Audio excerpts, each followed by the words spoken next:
મિત્રો ચૂંટણી આવી ગઈ છે અને ચૂંટણી વખતે છે ને આપણે ખાસ ધ્યાનમાં રાખવાનું છે. તારીખ 26/4/2026ના રોજ તમે મતદાન કરવા જવાનો છે. એમાં તમારે ખાસ ધ્યાન રાખવાનું છે. પરિવર્તન સંસારનો નિયમ છે. તમે 30 વર્ષથી એકને એક પાર્ટીને મત આપી રહ્યા છે અને અત્યારે દેશ આપણો ગુલામ બની ગયો છે. આપણે કઈ વસ્તુ સસ્તી થઈ? મને મોંઘવારી સિવાય કોઈ વસ્તુ સસ્તી થતી નથી.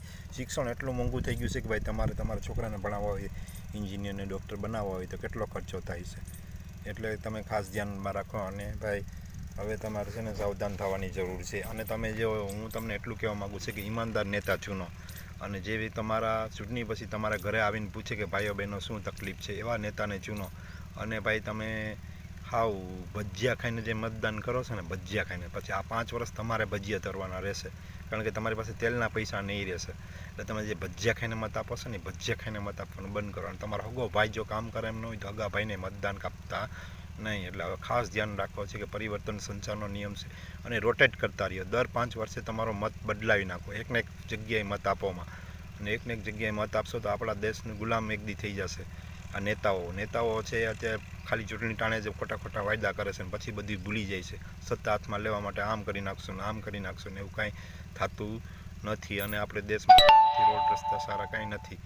બધા રોડ રસ્તામાં ભ્રષ્ટાચાર, બધી જગ્યાએ ભ્રષ્ટાચાર થઈ રહ્યો છે. કઈ વસ્તુ સારી છે? અમેરિકાના રોડ જુઓ અને આપણા રોડ જોવામાં હાથી ઘોડાનો ફરક છે. કારણ કે રોડ એ બનાવ્યા પછી 40થી 50 વર્ષ તૂટતો નથી. અને આપણે તો 2 વર્ષમાં એ ખાડા પડી જાય છે. એટલે દરેક જગ્યાએ ભ્રષ્ટાચાર થઈ રહ્યો છે. એટલે ઈમાનદાર નેતા ચૂનો અને શિક્ષિત નેતાને ચૂનો. દર તમે 5 વર્ષે છે ને તમારો મત છે ને બદલાવી નાખો. એકને એક પાર્ટીને મત આપોમાં.